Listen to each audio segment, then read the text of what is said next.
Hi, everybody, and welcome to Friday Night Flock Talk. I'm Robin Sullivan of the Leather Elves. We've got a couple of reminders, like we always do. You probably could do these as well as I can at this point. You can like the Leather Elves on Facebook. That way you get notifications of when we go live. And you can also check back to catch surprise sales, things like that, pop-up events. You can also follow the Leather Elves on Instagram. And you can subscribe to our YouTube channel. So hello, everyone who's listening on or watching on YouTube.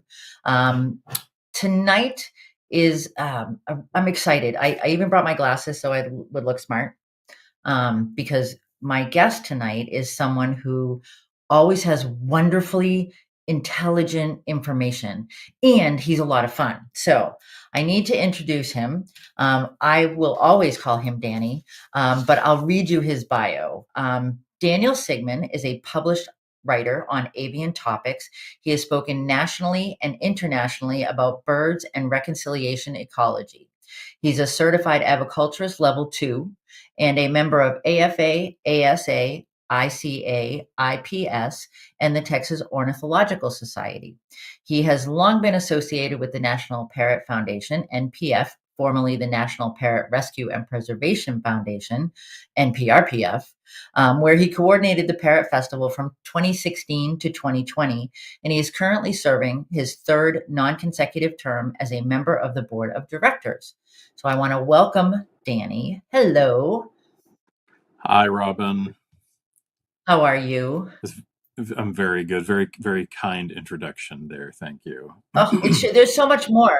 You know, you don't. This was your official bio, but Danny is also a composer, um, uh, a writer.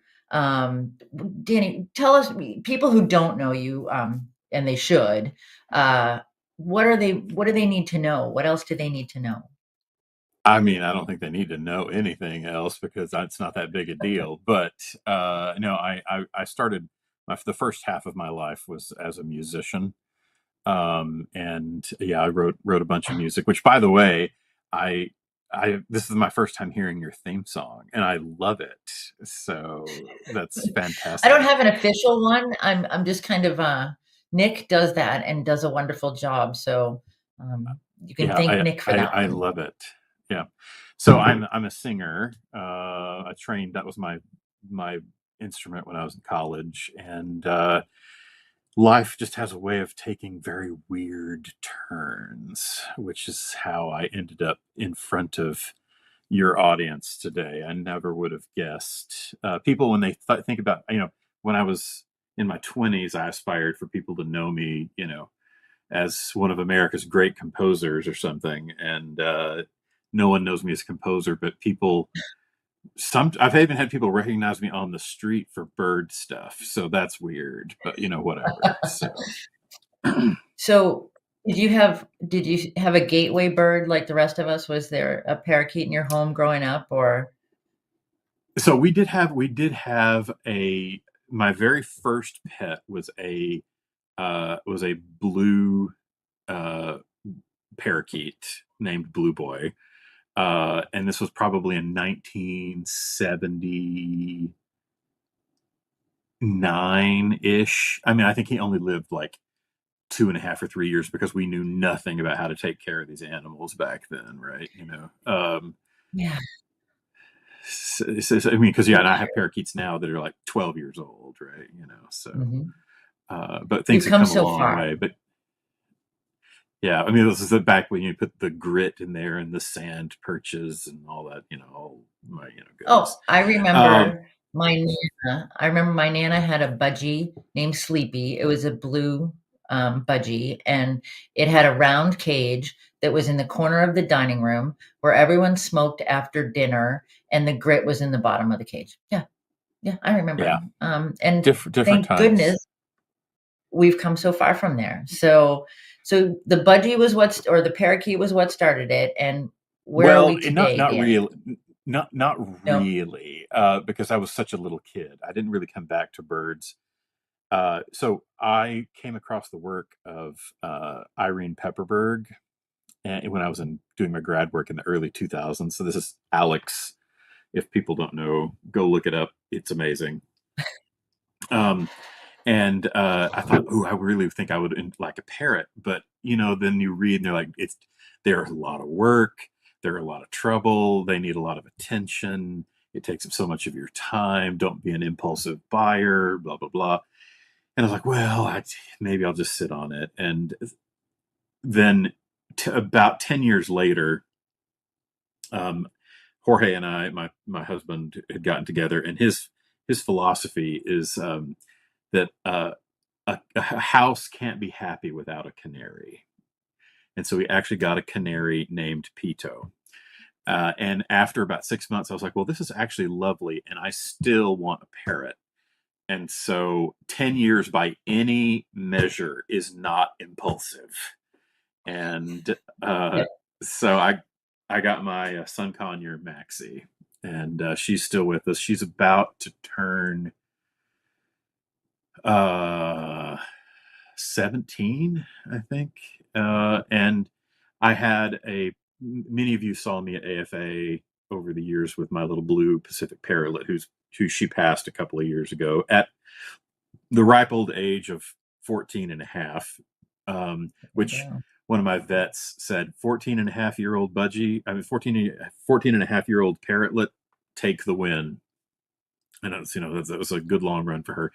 And now I have also a scarlet macaw, which is my bird. It's very sweet, but it's my bird, And Jorge will do when I'm not there. And we have a gold-capped conure, which is one of my most precious.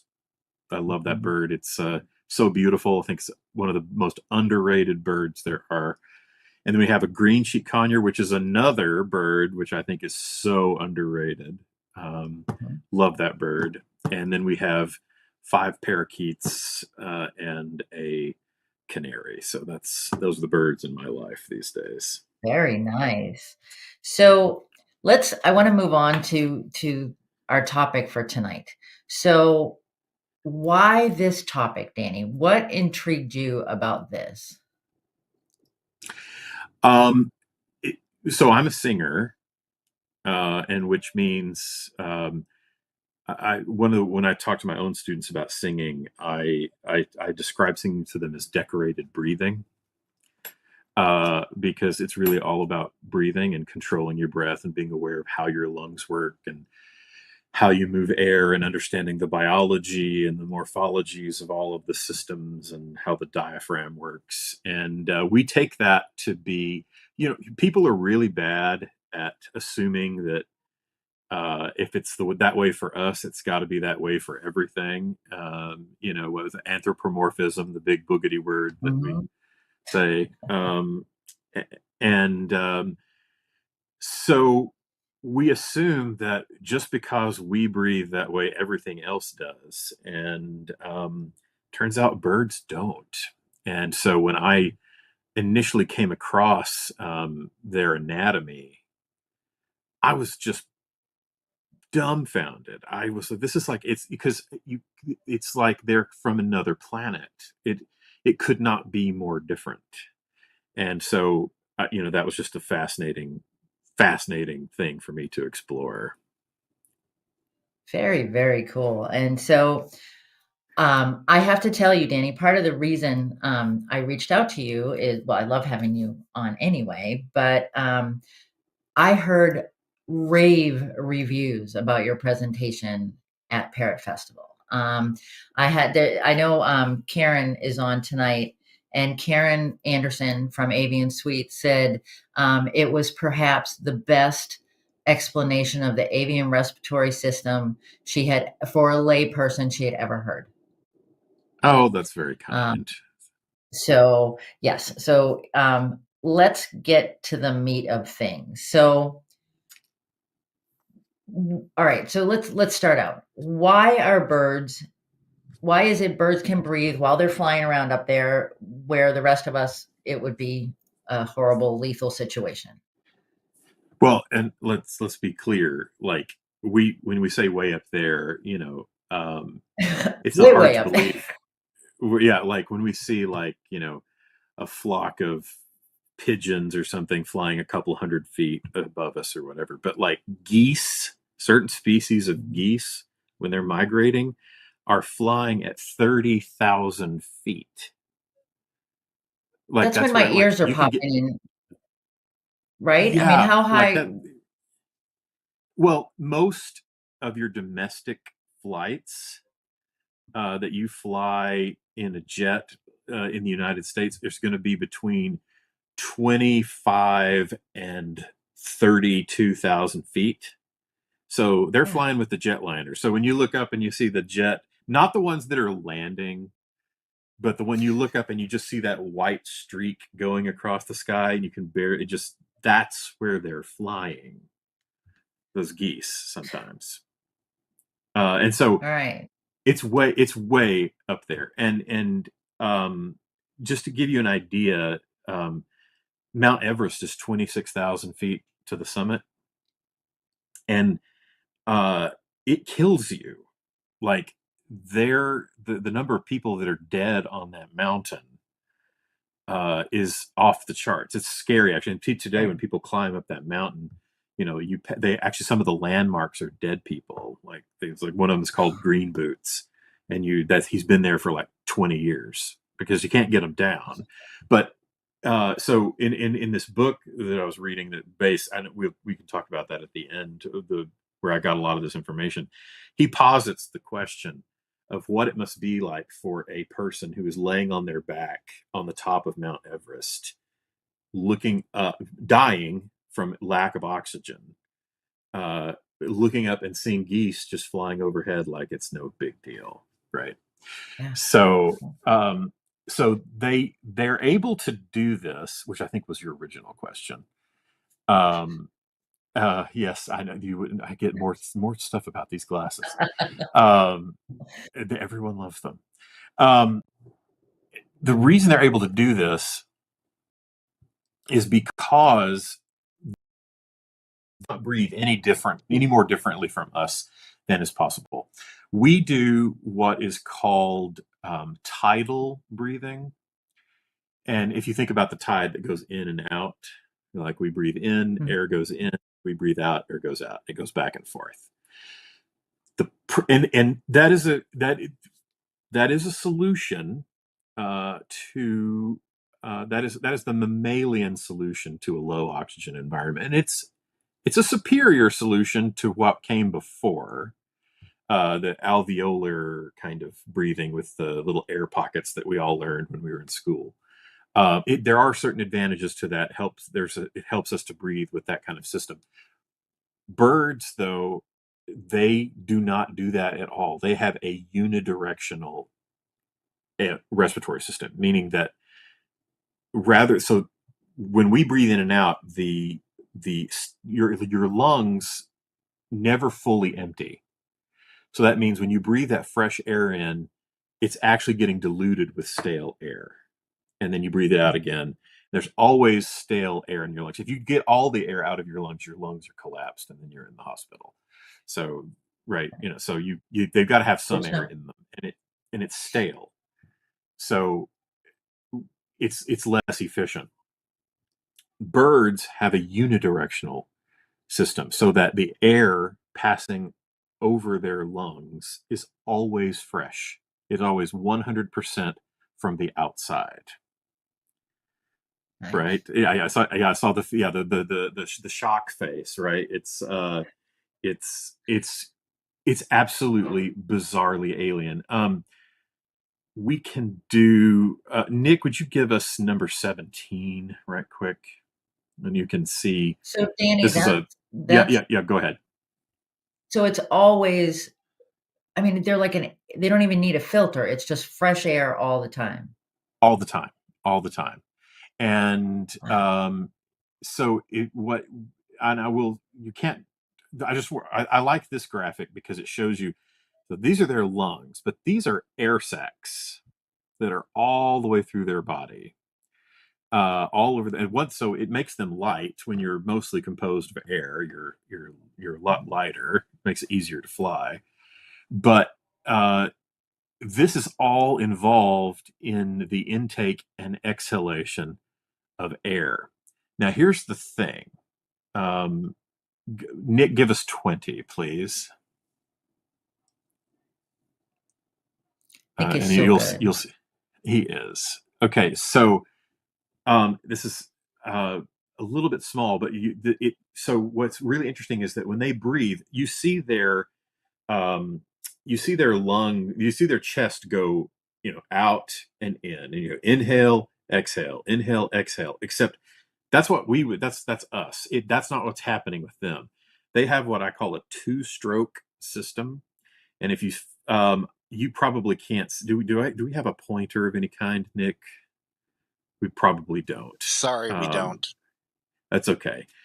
You will manage. But on the one on the left, you see the arrows pointing in, and at the same time, when they inhale, that blue air goes into the back of the bird, while air is being drawn through those lungs that you can see in the middle into the front air sacs. And so the old air is exiting the lungs on that cycle as the new air is being pumped into the back. And then on the next, and then on the exhalation, that stale air, which has been pushed to the front of the bird, gets pushed out, while the new air in the back gets pushed through the lung. And the lungs don't expand. The lungs are basically like solid tubes that the air just flows through. And so when a bird breathes, the air that goes in will not come out until the third time you see that movement. It's got to go in, across, and then out. So you can bring us So there. Yeah, there we go. Danny, on the inhalation, does that little side blue line, as I'm pointing, that Mm-hmm. you can't see what I'm pointing at, is I there see it. air Yeah, going there as well? yeah. Going into the lungs there? It bleeds a little bit into the lungs and like soup, but they're actually little like muscles in those cavities which close a little bit and open a little bit depending on which to try to kind of control the actual direction that the air is going. Um, so it is shockingly different, right? It is Yeah. nothing like what we do. And so just having uh, the air go through those solid lungs like that. I try to find my statistics. Let me see. Um, can I find it You in know, it's time? I've always said to people, when we're talking about, like, olfactory enrichment, when we're talking about, um, how to address that in a safe manner, I've always said, "Well, their respiratory systems are totally different from ours." And I was really proud of myself that I identified that fact, but this is like, phew, how very different they are. Yeah, it is shockingly different. There's a question from Pam about is the scream on the Yeah. inhalation or exhalation? It's on an exhalation, just like us, but the air that's being exhaled is not the air that was just breathed in. That scream is coming from the air that was breathed in a stroke before. So it goes into the back and is stored, and then goes across through the lung into here, and it's this front air sac that is the air that's being used to make the exhalation, to make the vocalization. It's that old air. So So it's yeah. do they breathe more rapidly than we Actually, they do, breathe or slower because I did not. It's just something I did not talk about in the talk that people saw at Parrot Festival, and we didn't talk about it either beforehand. But it's actually important. Their tracheas are, first of all, they're cartilaginous, heavily uh, cartilaginous as compared to ours. So, like, you can choke if you squeeze hard enough. You can choke somebody out. You can't do that with a Mhm. bird because there's so much cartilage around their trachea, or that it won't collapse. But it's also bigger, which means it can move a higher volume of air Okay. with a slow with so you don't have to have as much of this to move, as much expansion to move more air through. So they actually breathe slower than us, but they're moving more Huh. air, right? So and go ahead, Robin. No, they're just so cool. I mean, we know that they're different, but I don't think you know, we take it to this step. And I think this is great. I so appreciate this, Danny. It's really good information. Um, so they can move they move fresh air, but w- obviously this is a very efficient system. So Yeah, what are yeah. the other benefits to this?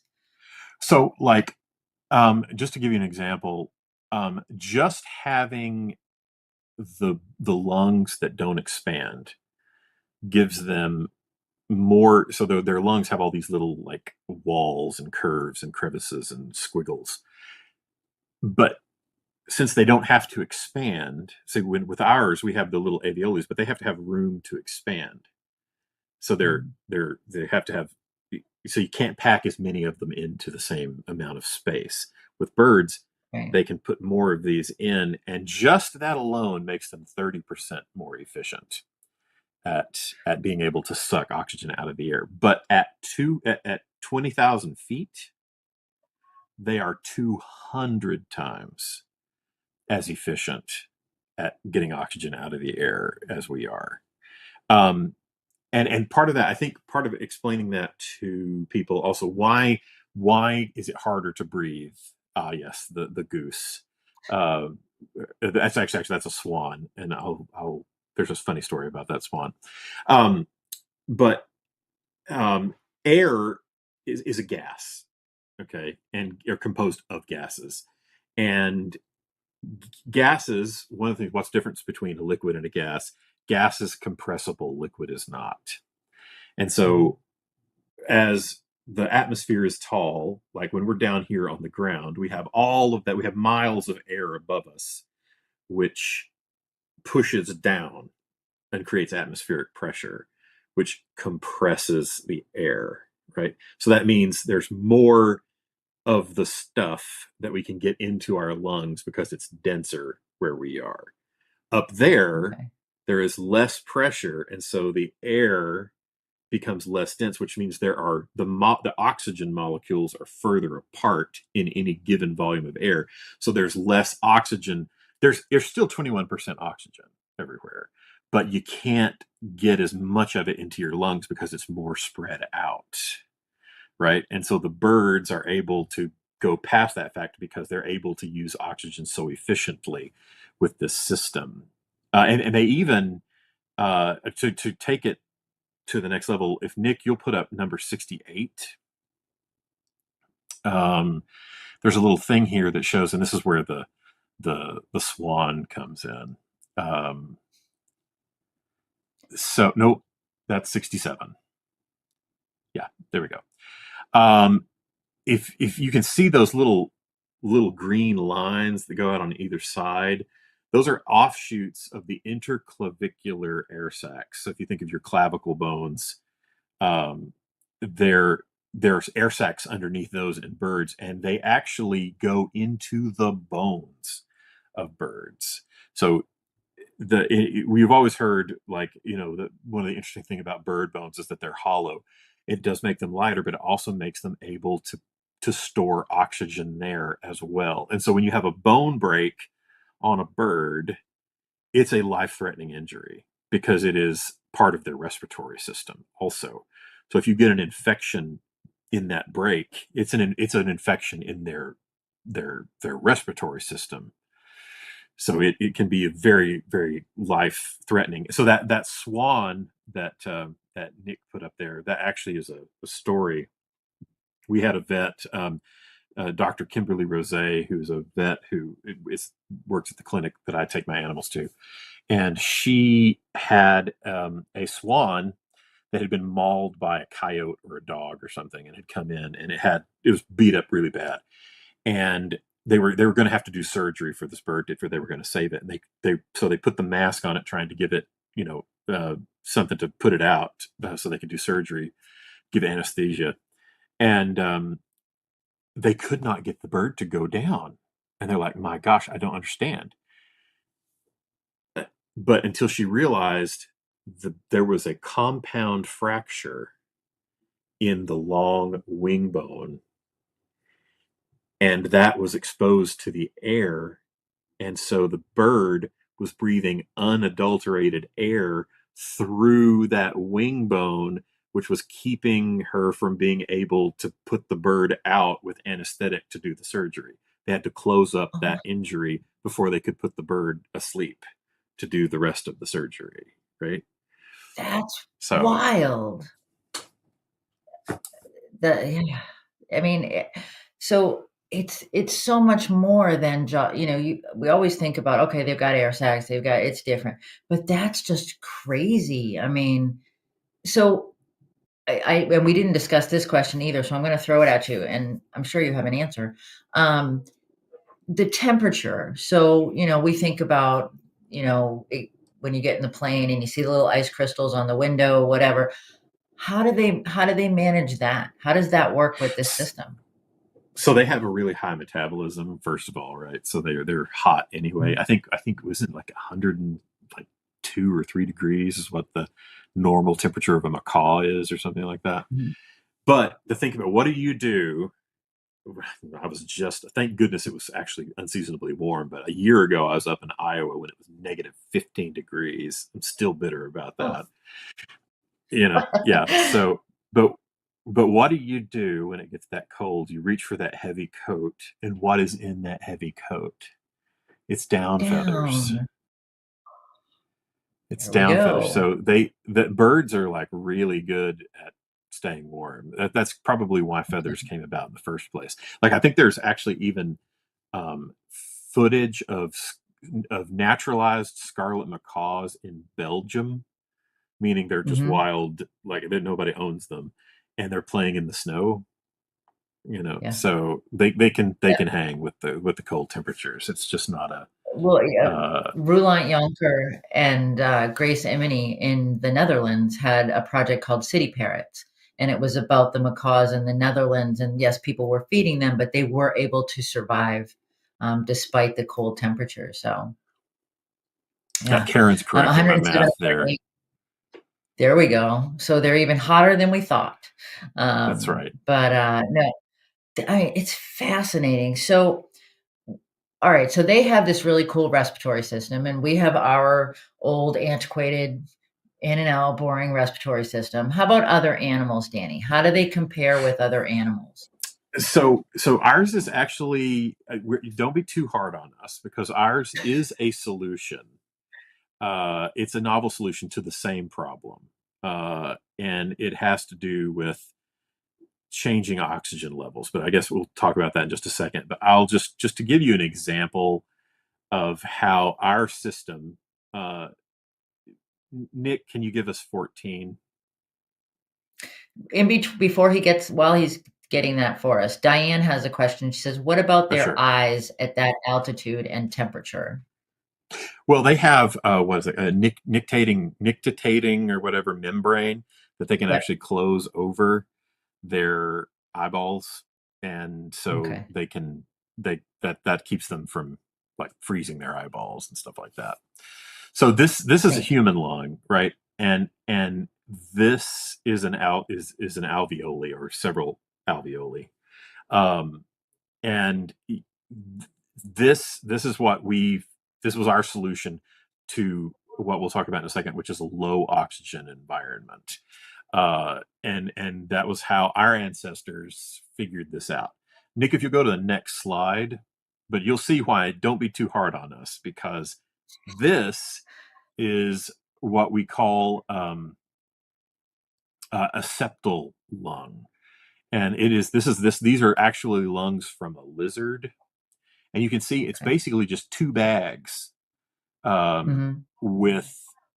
with like vascular material around it, and that's it. There are no alveoli or whatever. They're just little Okay. bags. That's it. So ours is an adapt. We did come up with our own solution to the problem of how can you get more juice out of the air. It just wasn't as clever as the birds. So now All there are other right. ways of breathing too. There's like some like amphibians and worms. Now amphibians breathe too, but they can also cheat, because amphibians and worms can just soak it up from the air. They just breathe through their Right. skin. And then there are other. My favorite one is the pill bugs or isopods, um, because they're actually crustaceans. I think, or Mm-hmm. maybe not quite crustaceans, but they're sea creatures originally, and so their lungs. That's the reason you find them in wet ground because their lungs. Yeah, if that little white bit at the bottom, that's called a pleopod, and that is where they breathe, and it has to stay wet or they can't breathe. So that's why they roll around in like wet dirt and stuff, because that can't dry out, and that's how they do it. So lots of different ways to breathe, and then insects have their own. It's theirs is a passive system. It just naturally diffuses through their body. They just have a bunch of holes that let just air flow through their body. um, Mm-hmm. which is one reason they stay small, because the bigger you get, the harder that is to make that work. The bigger you are, you have to have a machine to push air in and out and a way to distribute that oxygen, which is why we have circulatory systems and respiratory systems to move oxygen throughout the body. Bugs don't have that because they're small enough that they can just, let the air just pass through on its own, and it just soaks up into their body. So Hmm. Interesting. So, all right. So, w- different ways to do it. How did birds get to this point, Danny? Where how did this develop with so our birds? so what's interesting, well, the way we got our lungs and the way our birds got their lungs, what one theory, and I think it's a really good one, is for the longest time people thought, oh, these are adaptations to flight, because it makes a bird lighter and it makes a bird able to deal with lower oxygen levels, or lower oxygen availability up at high altitudes. But there's a better explanation, because birds are not the only animals that do this. Crocodiles also have a unidirectional airflow system. They have an air sac system also. Why in the world would a crocodile need one? So, um, remember, birds are dinosaurs, okay? Hmm. And birds are archosaurs. And so here we are. Uh, birds are archosaurs. Crocodiles are archosaurs, and all the dinosaurs that disappeared were archosaurs, and they're gone. And so we have birds and crocodiles that are archosaurs. And so it's down this branch that a long time ago, in deep time, the atmospheric oxygen levels of the Earth have fluctuated a lot, and I mean a lot, all the way from as high as 32%, which, if you think, wow, that'd be great, yeah, you'd feel probably really good, except that you look at something and it just explodes on fire, because you have so much oxygen available. Like everything in that time was just on fire all the time, because it was, one lightning strike and wildfire. Or as low as 12% oxygen. And that was in the Triassic, when you had things um, uh, like the Triceratops and some of those Hmm. dinosaurs walking around during the Triassic. Super low. So yes, birds are dinosaurs. You show them all those pictures, Nick. Those are good. There's These are photo wonderful. evidence that birds are dinosaurs. So I know I experienced that side of all my birds, especially budgies, especially female budgies. That's exactly what they're like. Try to pick one up, you can tell the difference immediately. So, and I think that's one of the things I love about science, is we're always learning new things. Because when I was a kid, the saddest thing in the world was that we couldn't look at a dinosaur because they were all gone. But now, Mhm. no, we can look at them all the time. Our birds are little, and the coolest thing is, what is the most popular dinosaur that everybody loves? Is Tyrannosaurus Rex. Everybody, oh yeah, Mhm. Tyrannosaurus Rex. That is the lineage from which our birds descend, is through that line. So you quite literally, that picture with the Tyrannosaurus Rex and the blue and gold, that's real. That is like his great great great Yeah. great grandpa cousin person. So And they know it too. Our birds know yes, they that. do. They're fully Yes, they do. aware. So Yeah. yeah, so if you go back, Nick, if you want to just pull up, we can just do one of them. Pull up number 34. You can see on here, those are that is oxygen levels, snapshots of oxygen levels over the course of the last 500 million years. And you can see in the Carboniferous and the Devonian period, we get up to like 32, nearly 32% oxygen. And in the Triassic, we get down almost to 12-ish or so. Um, and oh yes, for sure, they are definitely T Rexes and proud of it. Particularly my Pacific parrotlet knew that she was a Tyrannosaurus Rex. But also the reason I picked that slide too is that animal in the corner is Dimetrodon, and they were the dominant animal in the Permian, and that's us. Those are the first ones who started this experiment that gave us our lungs. The Dimetrodon, they call it a proto mammal or a mammal like reptile, and they Hmm. would be back. And one of my contentions through all of my reading is that also the dominant species on the planet have to do with these um, air concerns about air as well, because they're animals. So today, mammals, you can find mammals as high as 20,000 feet today, but they don't reproduce um, higher than 14,000 feet, because the placenta is, because remember, the placenta is an extra, it's not really hooked up to a woman's circulatory system. It gets oxygen diffused to it, but there's no direct connection. And at above 14,000 feet, there's not enough oxygen in the blood to get enough oxygen into the placenta for for placental reproduction to work. So the mammal's great advantage is placental reproduction. It's it's the biggest insurance policy. You just carry the baby totally protected until it's ready to go. Eggs, it's like, okay, a million things love to eat them, and you got to be real careful with them. You can step on them and crush them, blah blah blah. But um, at low oxygen levels, the air sac system trumps the reproduction. That becomes more valuable than than placental reproduction. So when oxygen levels are higher, the placenta totally wins as far as like an advantage. So anyway, so low and high oxygen levels. So the so and the thing is, when we think about low oxygen levels, think about like when you go, I'll use it as an example. When I was 12, I went up to Pikes Peak. I don't know how many of you guys, that's one of the readily available places to go in the United States. Hmm. You can uh, People go there all the time, and it's pretty accessible. You can drive up. There's a gift shop up there. Whatever. I remember I was so green. Oh my gosh, I got altitude sickness. I was sick the rest of the day. It was terrible for me. Hmm. But I was able to go up there and go back down. I got sick, and so I went back down where it was comfy.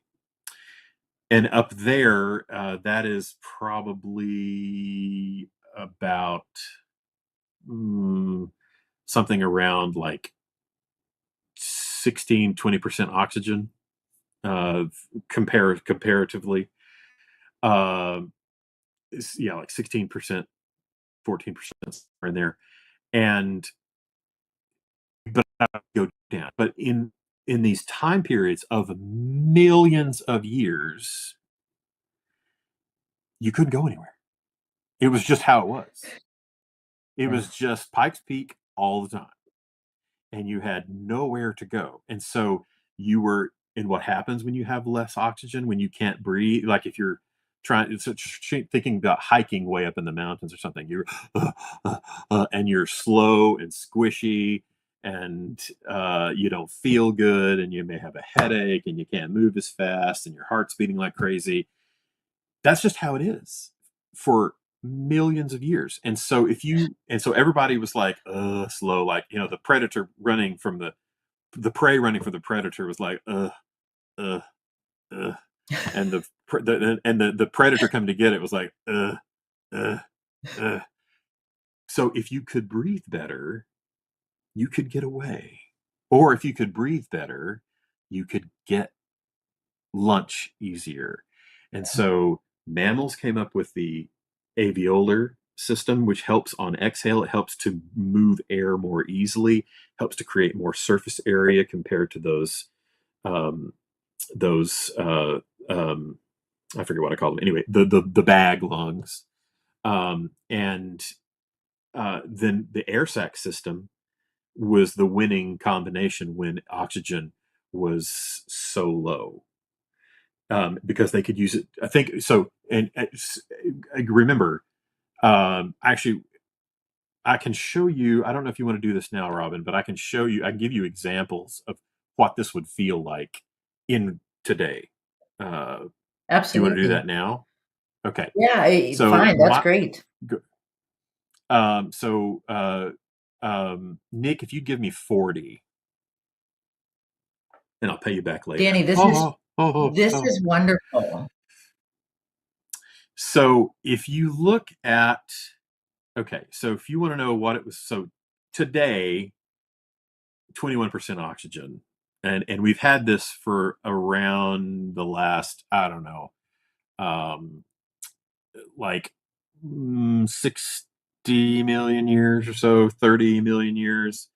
Um, the oxygen level has been like it is right now. And you can feel that when you're here in Houston or Galveston. We're right at sea level. I don't know how far up the mountains New Hampshire is, but I'm if you're actually down in on the Maine, coast, and we're pretty close to the coast, so we're not yeah, that high up. Yeah. yes. So yeah, so But if Mount you're on the Washington, coast, right, so we've got right. Mount Washington in So New Hampshire. Yeah. so it changes a lot. But if you're by the coast, that's what it's been like since, I don't know, it's since the Paleolithic, which was about, I don't know, 20 or 30 million years ago or so. So that's what it was like for them. It's been like what we breathe today. Nick, if you go to 41, um, so what was it like during the Cambrian period, 500 million years ago, when it was like 18% oxygen? Well, if you go about 3,000 feet above sea level, which it is around where I grew up in Odessa, Texas, but if you can find on a map any place that's about 3,000 feet above sea level, that is what breathing would have been like for you in the Cambrian era. Go to the next one, Nick. So now, if you want to start to understand what it was like for the dinosaurs, like in like the Jurassic period, with Tyrannosaurus Rex and whatnot, the oxygen was still pretty rarefied. Okay, it was low, and it was, so you have to be about 10,000 feet above sea level, and if you're that high, you will be experiencing respiratory stress. Leadville, Colorado, is the city, but just to give you an example, Denver, Colorado, is 5,000 feet above sea level. And I know when I'm in Denver, I'm huffing and puffing. Hmm. And Mexico City is 7,000 feet. And when I was in Mexico City walking around, going upstairs, I was like, oh my Lord, oh, this is terrible. Um, a Big Bear, California, I think is about 7,000 feet as well. And you really start to struggle Mhm. when you're up that high. It becomes really hard to breathe. Go to the next one, Nick. So at the lowest point of oxygen in the history of the Earth was in the Triassic period, and to know what that feels like, you have to be the you can get it at Mount Denali in Alaska, which is 20,000 feet above sea level. And airplanes cannot fly without oxygen pressurization above 12,000 feet.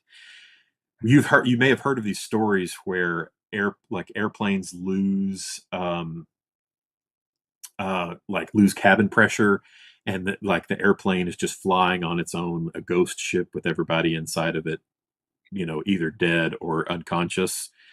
They're Right. flying up at that level, and that's what happens to you at that level, right? It's very difficult. Only a few people, as a matter of fact, there are humans keep adapting. The Sherpas up in the Himalayas, they actually have developed their hemoglobin is a little bit different, and it can actually carry more oxygen than ours can, which is why they're like, sure, I'll carry your stuff up the mountain, because they've further adapted, but most people can't hack it up that high.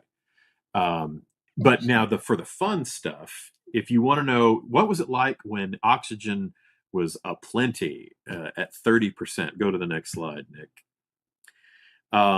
You can get a little bit of a sense of this today. Go to the Dead Sea. That's the lowest point on Earth. Or go to, it's not going to be quite the same, but go to Death Valley if you're here in the United States. That's the lowest point in the United States. So it'll give you some idea a little bit. But it feels like 26% oxygen down on the Dead Sea, because you've got, again, more air above you pressing down, which makes the air more Mhm. dense, which makes you able to get more oxygen into your lungs in one breath. And I was there a couple of years ago, and it was a weird experience, I tell you.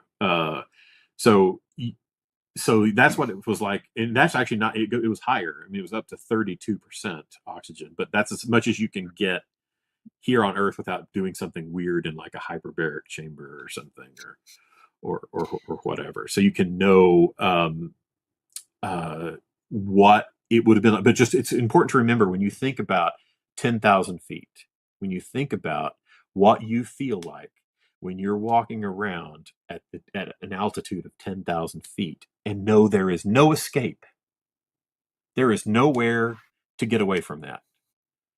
It, it, um, well, I've been to the Dead Sea. I feel like Denver was worse. Oh yes, I would agree with you. Uh, Yeah.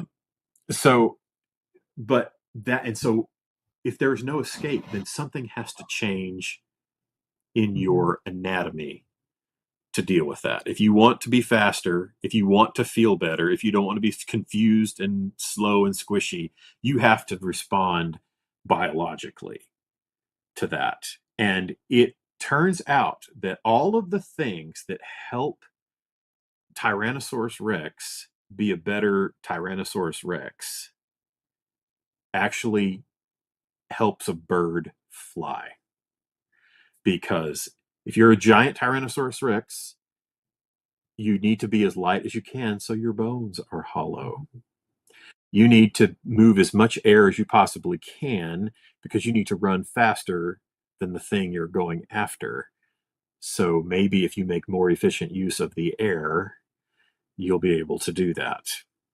And that goes for the entire Archosaur branch. And when you look, there's a bunch of stuff that goes into this, but when you look at extant species, when you look at species diversity, and you look at these transition periods between these low oxygenation events, most most of the taxa, most of the kinds of animals that were out there were in decline during this period, but not the Saurischian dinosaurs. They were expanding, which means they had already solved this problem and were breathing in a new way, and they were winning that argument. And so that's so just imagine nowhere to go for millions of years. And just as an idea about that, um, if a year was a second long, if that's a year, 500 million years ago would be 15 point something years ago. It would take you 15 years of doing that to reach 500 million years ago if each one of those snaps is 1 year. So you can feel how much time we're talking about Mhm. with this. So like Hey, the pyramids would have been built a couple of hours ago. hmm. So I have all these questions now in my head because this is fascinating. So okay, we talked about the geese that fly that high. Are there what's the are there differences in different types of birds that they breathe better or they process better? They all do it. They all do Mhm. it this way. Emus breathe the same way. Like flightless birds, they breathe the same way as flighted birds, which again goes to the fact that this has benefits beyond flight. It's Right. just really good to be able to breathe this way. And what happens is if you go through the history of these different species, anytime there is a low oxygen event and a species has adapted or acquired a new way of doing something, um, they're better prepared for the higher oxygen life when higher Right. oxygen comes back because they can just make even better use of it. So it doesn't there is no advantage for an emu to breathe worse, right? Mhm. So they it's remarkable. And that's one reason also they don't do they don't have a diaphragm because there's Right. no do like the air sacs expand, but the way they do it is with their keel bone Mhm. moves. And that's how they do it. So they still do this kind of rib breathing thing with their keel bone and their ribs, which is why you don't want to grab your bird like this because you're actually keeping it from breathing. The Right. best way we talked about at the beginning about the trachea being completely encased in cartilage. That's the safest Mhm. way to hold your bird. It's just around the neck because you can't choke it. You will not choke it. You can actually That suffocate it that way, right? that freaks people out all the time. That because it's true when you think about it, it's like with all the air sacs filling, filling and dispensing air, and that's if you're compressing that, you're you're disabling their ability to breathe. And we don't think of the only way I can think of it is a corset, right? That's Mm-hmm. the way a corset would make you feel is the way it would make our birds feel if we were holding them, around the body. Yeah, it's incredible. Um, so, I mean, this has been so eye-opening for so many people and for myself and other people, I'm sure. But so how do we use this knowledge, Danny, in our daily care of our parrots? Um, I think it is. It's. I think it's useful to understand that one of the. Let me say it this way. One of the problems that we have with like research and different things like that is that birds are weird and they're not like us. And so a lot of times the reason there's a bunch of stuff for cats and dogs is because the stuff that works for cats and dogs also works for us. Mhm, Whereas with birds, not necessarily so. Like, and so you have to be careful because birds are allergic to or can react to weird things that you wouldn't mhm, like, for instance, like Teflon. yeah, They have very different anatomy, which I mean, those air sacs are almost like cellophane. mhm, um they're very strange. There's nothing in there's very little in their respiratory system that is analogous to ours. And so I right, think we have to be extra vigilant just to know that your birds may react very different to something that might be mhm, very normal to you. And the other thing too for vets that's a kind of a fruit bonus is that if you have an obstructed airway in a bird, not a big deal. You just punch a needle into one of the air sacs and you can breathe for them there. That's a nifty trick that the vets get to use all the time, right? And then you can just mhm, go in and do whatever you need to do to get the other thing out. But Yeah, so yeah, Jennifer's talking about the And importance of air purifiers and also like just smells and mhm, scented products and things like that. You just have to be careful because they're just because it's okay for you, there is nothing in your body that can prepare you to understand how your birds experience the atmosphere. If you think, well, for me, it blah blah blah, it it does not apply whatsoever, right? And so I think yeah, that's important for us to know, not to be afraid of our birds, but to appreciate the absolute ingenious difference, and mhm. to respect that and know that they have different needs than we do. Right. No, and I think that that sums it up, to respect the difference. And I think, I talk a lot about olfactory enrichment and how do we do that and do that safely? How do we appeal to their olfactory receptors, but not overwhelm? And Jennifer says the importance of air purifiers and things that keep the dander down. I mean, when you think about all that air, it they're taking so much more out of the atmosphere than we do, and it just doesn't work the same way. And I think that is at the basis of why, oh, but it's a great smell. It's not offensive at all. Well, it's being experienced significant in a significantly different manner with our birds. Yeah, and their respiratory system is largely dry, whereas ours is Hmm. very wet, and that Yeah. changes things too. And so if you can just think Mhm. about what our respiratory system is designed, it literally is designed for goo, right? There is goo always in our lungs, that we have even those little Mhm. cilia that are constantly doing this to push it up and blah blah. Yeah. Birds are largely a dry system, Mhm. so it's just totally different, and we Yeah. just have to always be Yeah. aware of that. This has been so great. So, Danny, if people wanna further their knowledge in this area, what are some good resources for people? So I took a lot of the information, at least about the history of this. Nick, if you, yeah, there we go.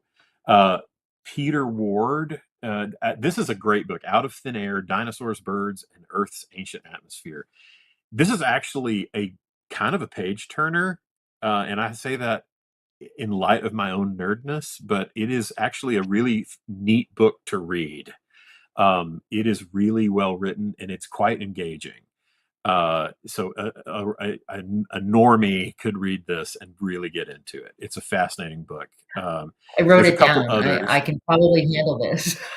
Yeah, it's really good. This one is much harder. You better have like your dictionary out and a pen and paper to do graphs and whatnot, because this is like the official, like, it's out of print now, but like when I brought a copy of this to my vet, I just had it with me because I was doing research and I was waiting, and he's like, oh my gosh, uh this book, yes, that's the book.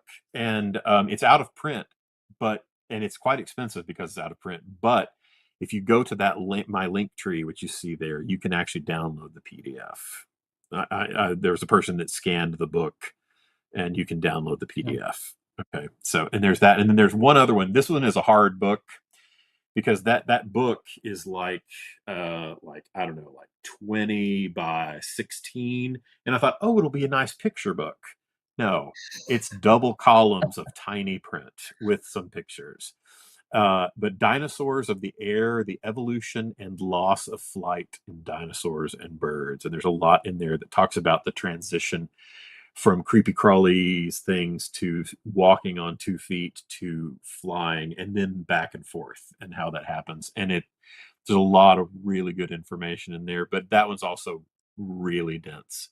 The first one that I gave you, it's a great read. Those are my vets. I also consulted. I tell everyone, love your vets, know your vets, be friends with your vets.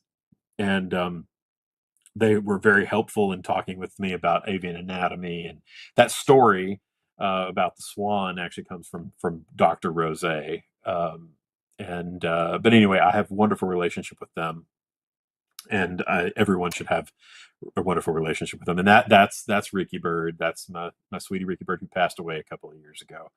Uh, and that's my contact information. And I could talk about this for 3 hours, but I'm so glad that you Yeah, had me and let me talk about this. this is so exciting. Because like I said, for years I've been telling people, the respiratory system is different, and I just kind of leave it at that. And now I have answers for why, and I have answers for how, and I appreciate. Thank you so much for that, Danny. This has been wonderful. Maybe we need to do another one about dinosaurs and birds. I think that's where we Oh, go. oh, that would be great. We, And also all right, so olfactory stuff. So there's all kinds of things that we can talk about as far as that goes. all right, so So, Danny and I will be scheduling another one of these because this is fun. I love it because I learned so I always learn something from the guests, but this has been great. I really really enjoy it. So thank you, Danny, and thank you guys for listening. Everybody keeps saying come back and teach us some more, and they could listen for hours. So we're definitely going to do it again. So thank you. Fascinating and eye-opening. So next week, hopefully next week will be it'll be as fascinating and eye-opening. Next week we've got Dr. Donald Brightsmith, who is also a Texan. I don't know. There's a lot of smart stuff coming out of Texas, and Dr. Brightsmith and I will be talking about naturalized parrots. So you guys have a wonderful, wonderful weekend. And a week, and I will see you all next week here on Friday Night Flock Talk. Take care, everyone. Bye bye. Attracted you to grays to start off with? It's really hard to explain. I was walking through I don't even remember if it was a pet store now or a flea market, and I turned the corner and there he was, and he touched my soul, and I knew right then and there that this was going to be part of my life.